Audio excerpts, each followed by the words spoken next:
Ukraine में झारखंड के भी कई छात्र फंसे हुए हैं। जब बजट सत्र के दौरान माननीयों से इस बारे में पूछा गया तो सत्ता पक्ष के विधायकों ने केंद्र सरकार पर आरोप लगाया। वहीं बीजेपी विधायकों ने इसका बचाव किया और बीजेपी विधायकों ने कहा केंद्र सरकार बेहतर काम कर रही है। लेकिन इस दौरान बयानवीरों ने किस तरह के बयान दिए आप भी देखिए।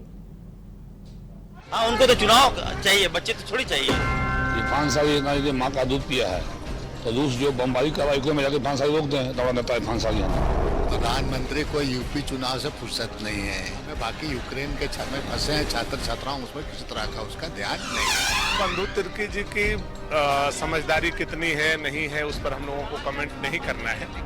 यूपी का चुनाव सरकार के लिए, भारत सरकार के लिए सर्वोच्च प्राथमिकता थी।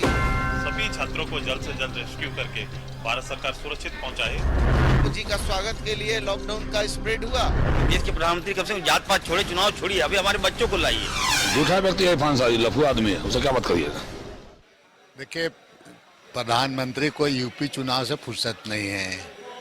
हमारी राज्य सरकार जिस तरह से कोरोना में लोग फंसे थे, अभी आपको लाने का काम कर रहे हैं। और आपने आज का अखबार में देखा होगा कि बहुत लोग आए और राज्य सरकार के प्रति आभार भी व्यक्त किया गया। इसको भारत सरकार को बिल्कुल इस पर ध्यान देना चाहिए। लेकिन भारत सरकार को जितना करना चाहिए उसको ये चुनाव से उसको फुर्सत रहेगा तब ना। बाकी उसको चुनाव में बाकी यूक्रेन के में फंसे हैं छात्र छात्राओं, उसमें किसी तरह का उसका ध्यान नहीं है। एक छात्र की मौत भी हो गई।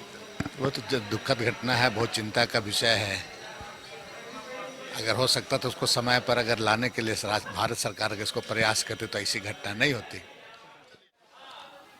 बंधु तिर्की जी की समझदारी कितनी है नहीं है उस पर हम लोगों को कमेंट नहीं करना है।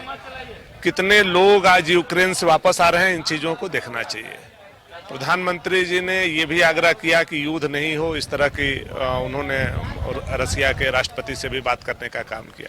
कोई भी व्यक्ति यह नहीं चाह रहा है कि इन दोनों के बीच में युद्ध हो और ऐसी घटना हो, कोई भी व्यक्ति नहीं चाहता है।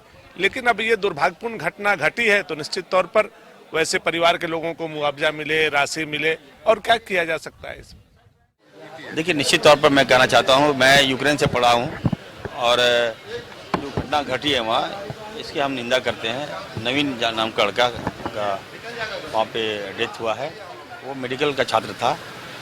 हम जा रहे हैं वहाँ, काफ़ी लोगों युवाओं का फ़ोन भी आता है मेरे पास, और अभी तक हमारी केंद्र सरकार जो हमारी सरकार की तरफ से कोई पहल नहीं किया गया है। अभी भी 30,000 छात्र हमारे वहाँ फंसे हुए हैं, तो निश्चित तौर पर चिंता का विषय। मैं देश के प्रधानमंत्री से आग्रह करूँगा कि विशेष प्राथमिकता के आधार पर वहाँ पर फोर्स भेजे, जहाज भेजे और हमारे बच्चों को सकुशल लाए। हाँ, उनको तो चुनाव चाहिए, बच्चे तो थोड़ी चाहिए। तो इसलिए हम काफ़ी अफसोस है कि देश के प्रधानमंत्री कम से कम जात पात छोड़े, चुनाव छोड़िए, अभी हमारे बच्चों को लाइए। उन माता जो भयभीत हैं, जो बच्चे तड़प के अपनी जान दे रहे हैं, उनको सकुशल लाने का काम प्रधानमंत्री को करना चाहिए। हम आ रहे हैं, हम यात्रा जा रहे हैं। इरफान साहब ये माँ का दूध पिया है तो रूस जो बम्बाई कार्रवाई को में जाकर इरफान साहब रोक दें। दवा नेता इरफान साहब यहाँ तो नरेंद्र मोदी जी देश के ऐसे प्रधानमंत्री हैं, सकुशल तमाम भारतीयों को वापस लाने का काम किया है। इरफान साहब का सोच कितना बड़ा है, जितना बड़ा सोच रहेगा उतना बात बोलेंगे वो। पहले यानी कि इरफान साहब दूरदर्शिता नहीं है प्रधानमंत्री। झूठा व्यक्ति है इरफान साहब, लफू आदमी है, उसे क्या बात करिएगा। देखिए, यूक्रेन में जो छात्र फंसे हुए हैं, अब तो सरकार थोड़ा, मैंने कहा भी कि अब तो सरकार थोड़ा गंभीर हो रही है। लेकिन चूंकि यूपी का चुनाव सरकार के लिए, भारत सरकार के लिए सर्वोच्च प्राथमिकता थी और देश के बच्चे उनके लिए सर्वोच्च प्राथमिकता नहीं थे।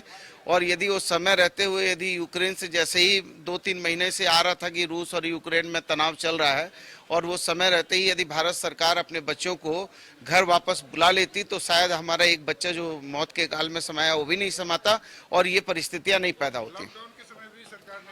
लॉकडाउन, देखिए, लॉकडाउन में भी सरकार ने अपरिपक्वता की थी और यही कारण है कि उस समय ट्रंप जी का स्वागत के लिए लॉकडाउन का स्प्रेड हुआ। अभी हमारा जो है यूपी का चुनाव को लेकर जो है हमारे यूक्रेन में फंसे बच्चों को नहीं लाया गया। तो संज्ञान में लेना चाहिए था, क्योंकि नहीं, इसकी सूचना पहले भी यूक्रेन में छात्रों को सूचना पहले भी था कि सभी लोग अपना देश छोड़ें। अपील निश्चित रूप से था, लेकिन अभी जो परिस्थिति बनी है, अभी ये गंभीर परिस्थिति है और राज्य सरकार को यूक्रेन गवर्नमेंट से और रसिया से बात करके अपने छात्र जो बड़ी तादाद में वहाँ पर हैं, और एक दुखद घटना जो घटी कल, हमारा एक छात्र जो कल इस की गोलीबारी में जब आहत हुए और मारे गए, उनके प्रति संवेदना हमारी है और सभी छात्रों को जल्द से जल्द रेस्क्यू करके भारत सरकार सुरक्षित पहुंचाए, ये मेरी